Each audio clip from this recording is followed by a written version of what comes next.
All right, so let's start off with our One Detroit contributors, Nolan Finley of the Detroit Mhm. News and Stephen Henderson of American Black Journal. Hey guys, it's really good to see you. Good to be here. You do. Yeah, there has been so much going on in the world since the last time the three of us all got together. And I know that this might be a loaded question, but let's start off in looking at where we are in Michigan with unemployment, with the uncertainty of where coronavirus is going right now, trying to figure out the budget, trying to figure out schools, and really tackling where racism is in 2020. I'm going to ask each one of you, give us a sense of where you feel Michigan is and where people are at this point compared with the rest of the country. And Nolan, I'm going to start with you. Well, there's so many different issues, and I think in a lot of places we're in denial. I mean, we've got a school budget that started July 1st that is over $2 billion in deficit. Schools have no clue what their funding is going to be for the school year, where they're going to have to cut. State budgets in deficit, and meanwhile you have a governor and a legislature who aren't working together on much of anything. I think in terms of the virus, you look at the numbers over the last few weeks, last month or so. Look at the chart in our paper. We run it every day in the Detroit News.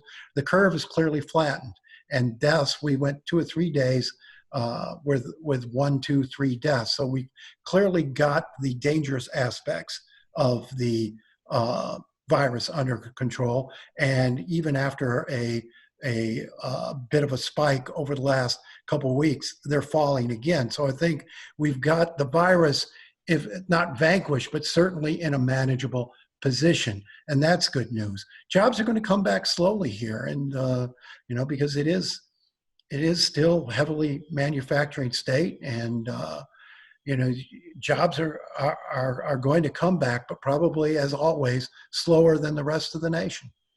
Stephen? Yeah, I mean, there's no question that virus-wise, we're in better position than some other states right now. I think the fear that I have, and I think the fear that a lot of public health officials have, is that this could become sort of a situation like rolling blackouts, right? You have one area of the country where you've got a really bad problem at a time when other states are experiencing less, and then it kind of moves around. One thing to think about is the states that are in the worst shape right now, Florida and Texas and Arizona. How many students from those states attend colleges here in the state of Michigan, especially the University of Michigan, which has a huge out-of-state population? As you sort of plan for the immediate future, I think you got to think about whether all of the work that we did to get control of this could be for naught if, as is normal in this country, people move around. People go from state to state pretty easily. So that's something to think about. The economy, as Nolan said, will come back slowly. I don't think that's just Michigan. I think nationwide you are going to have a pretty slow recovery from all of this. And it's going to be delayed by the fact that as a country, we don't have control of this yet. We don't have it managed. We are the worst example on the planet, in fact, in terms of the response and the consequences. And so to pretend that that we're past this, as thousands of people are still dying in places like Florida and Texas and Arizona, huge states, is somewhat folly. I mean, I think there's going to be a reality check in not too long that requires us to do some other things, even in places like Michigan. Yeah, I love I'm hopeful. I was going to say, I like the analogy of the rolling blackouts. And Nolan, you talked about getting the economy back on track. And one thing I really think about is the fits and starts, though. If you can't get parents to go back to work, if the kids have no place to go for schooling, and if there isn't a good plan there, you aren't going to be able to have the productivity, and you're not going to be able to have the ability of parents to be able to go back to work. No, and you've got a lot of parents who are afraid to send their kids to school, even if they have childcare and all of that. You're going to have a lot of, up to a third of parents are saying they're afraid to send their kids back. College enrollment, And way down you have south. teachers that don't want to come back, that they're concerned for their health and safety, because they're Yeah. the ones, if they're the older people, that Yeah. would be susceptible to falling more critically ill than the kids would be. Yeah, I think it's going to be a rough fall. I do think by the first of the year, we've got so many vaccine trials underway. By the first of the year, that will, before the school year's over, that will go. A lot of those concerns will go away. But in the meantime, we're seeing some encouraging signs. Caseloads are way up, and that's caused a lot of panic and a lot of people to be worried. But death rates haven't spiked as well. And you could say, well, there is a lag. But even when you compare it to March and April, how death rates were following the increase in cases, we're not seeing that. We've still seen death rates decline. Even in Texas, only 15% of the people in the ICUs are COVID related. So they're not overwhelmed. They are in a position to manage this and handle this. We're not out of the crisis. People should be wearing masks. People should be protecting themselves. We should still be avoiding mass gatherings. We know there are things we can do, but I do think we can manage the worst of this now. We know how to treat it much better than we did in March and April. There are encouraging signs. But there is that concern that if we have to step back, Stephen, and the uncertainty of that, let me ask you how this impacts elections now. We have primaries coming up in August and, of course, the major election in November. Where does this leave what people are thinking about? Where does this leave with people campaigning for it, and a basic trust in where our government leaders are going to take us from here? Well, I mean, in terms of voting and voter access, I mean, Michigan is going to be a model, I think, this year for balloting during a pandemic. We were in the election, the small election that we had just last month, and because everybody is eligible to vote absentee here, and the Secretary of State is reminding people of that by sending them applications for absentee ballots. I suspect that we're gonna have a very smooth fall in terms of the elections themselves. I guess the place that I worry about it is with local races. It is impossible for people to campaign in the way that they did before. And you've got some really important critical races where by now you should be seeing more visibility of the candidates and know more about them. You think about this prosecutor's race in both Wayne County and Oakland County, really interesting issues, really enthusiastic candidates in that race. The Oakland County executives race, which is also coming up. It's just harder to get information about what people are supposed to do. I get a lot of inquiries right now from people who say they don't know anything about the candidates who are going to be on the ballot, and so that's where I feel like we're going to suffer a little bit. And let's be honest, if you want to impact some kind of change, it is going to be directly in your backyard. It's going to be the people that represent you at the state level and the local level. And that, if people are more intent on voting than ever before or being engaged in what is happening, that is going to be what makes the difference, Nolan. Yeah, I don't think it's going to be a smooth election at all. I think we are not prepared structurally to handle that many absentee ballots. I look at what happened in Kentucky at the end of last month, where they also had almost 100%, it was like 90% vote by mail. It took 7-8 days to declare a winner in a Senate race that was close, but it wasn't razor close. And, they just couldn't count. They didn't have the infrastructure in place. And I don't believe we have the infrastructure in place in Michigan. Now we're going to get the vote counted, but it won't be what we're used to. We won't be, 11, 12 o'clock at night having results that we can count on for the 11 o'clock news. It may take several days to count this vote. And, there'll be places where even in normal times, the election infrastructure isn't set up as well as it should be. Well, August be the dry run, though. Yeah, August will be the dry run, but the Secretary of State's pretty prepared for this stuff. Everything went really well in a very small, test case last month. I mean, that's a very small election. There wasn't a whole lot going on. There wasn't that much delay. And let's say there is a delay of 5 to 7 days or 8 days to count ballots, I don't think I would qualify that as the election not running smoothly. I mean, this expectation we have of instant results actually is just about the advent of technology in voting.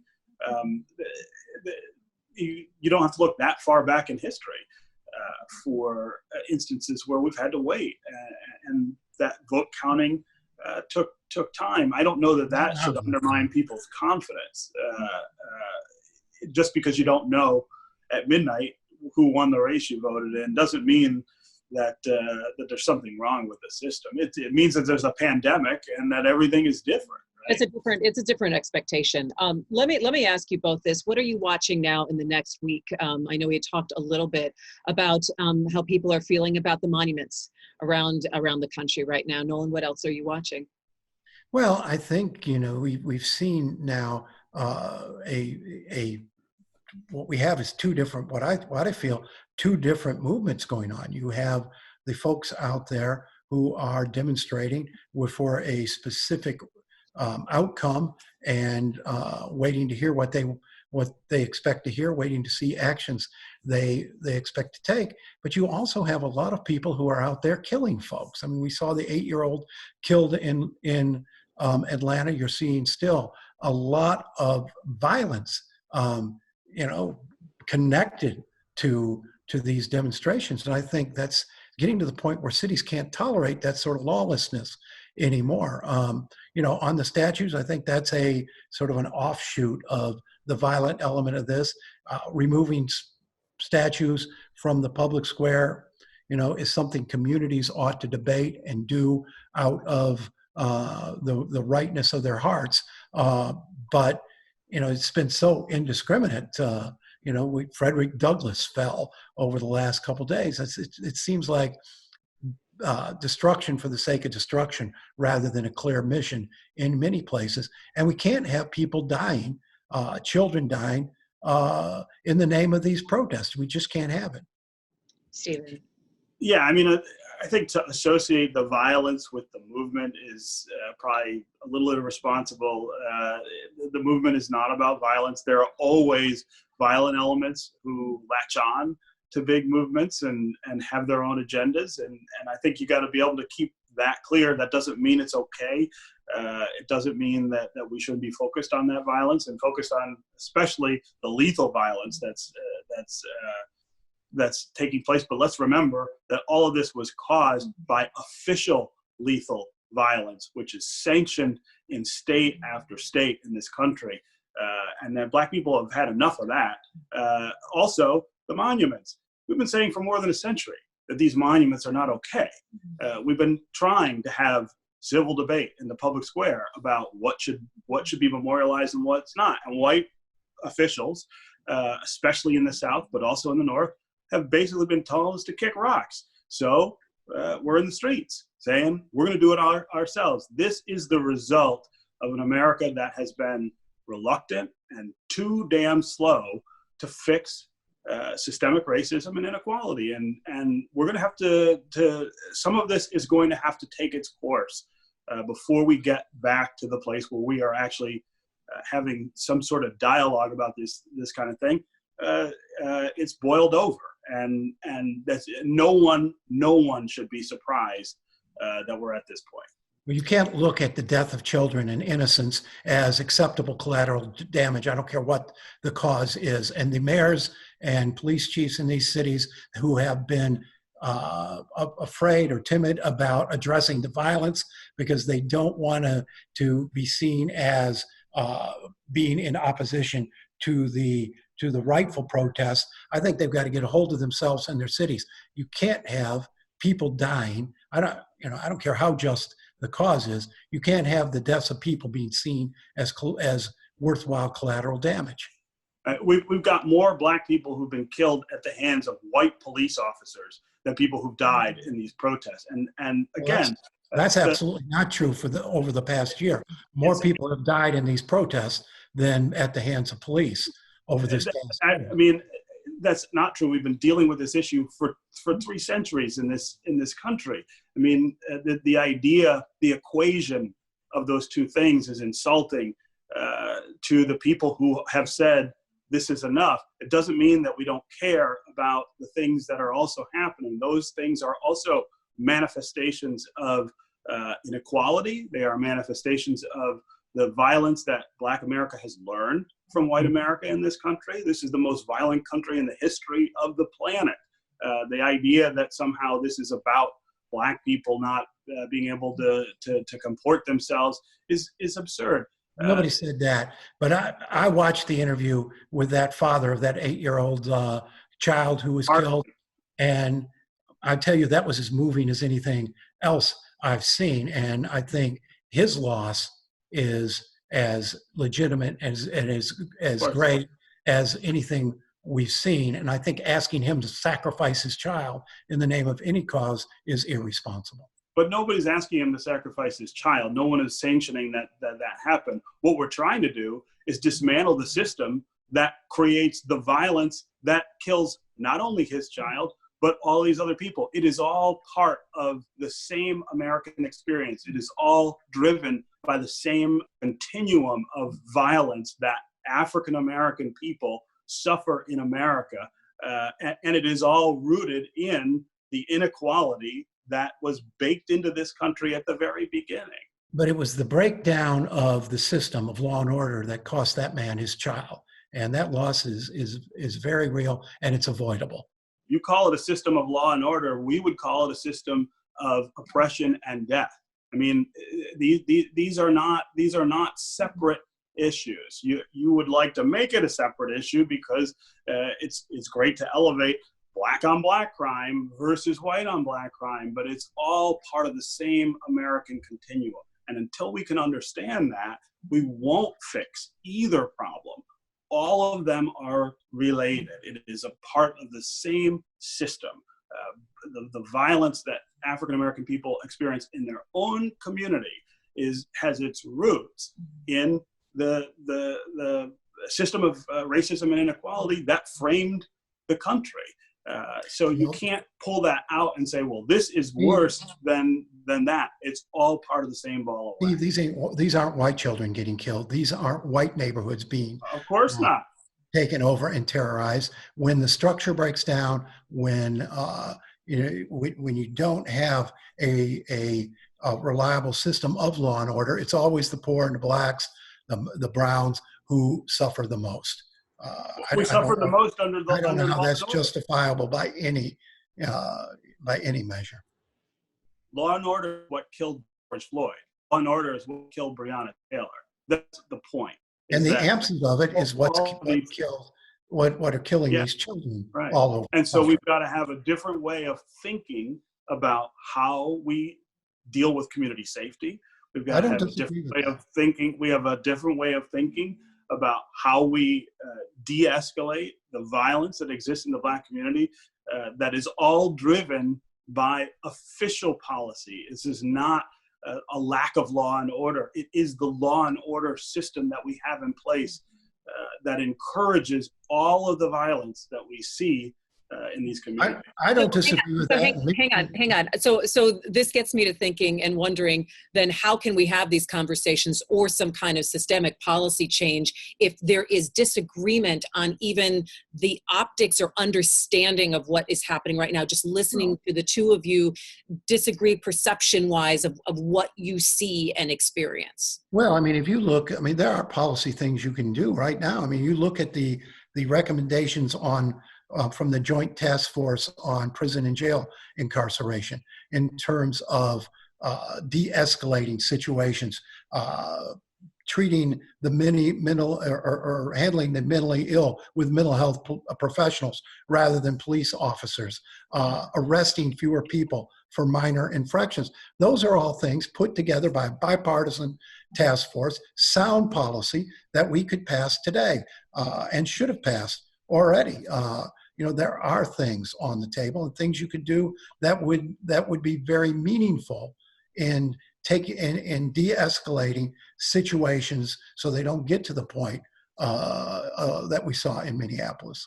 Yeah, I mean, the House passed a bill the George Floyd, won't remember, the Police and Justice Act or something that had a lot of those kind of provisions in it. It can't get an audience in the Senate. I'm talking about at the state level. I mean, at the state level, you've got a package of bills that have bipartisan support that, you know, the governor, the attorney general should get behind more forcefully and get that passed. I mean, they're working on, so that task force has produced some proposals that have already been put into place. We're already reforming bail at some level and some other things. There's no question that the state level is where I think you will get the action that touches people's lives most closely. But this federal legislation would stop some things nationwide, which means that Black people who live in states where there is no appetite for that kind of reform would also get some relief. And we can't get that heard in the Senate. Okay. All right. Well, we're going to have to leave it there. Thanks, guys. It was good to see Thank you. All right. We'll see you next week. You can find more at onedetroitpbs.org or subscribe to our social media channels and sign up for our One Detroit newsletter.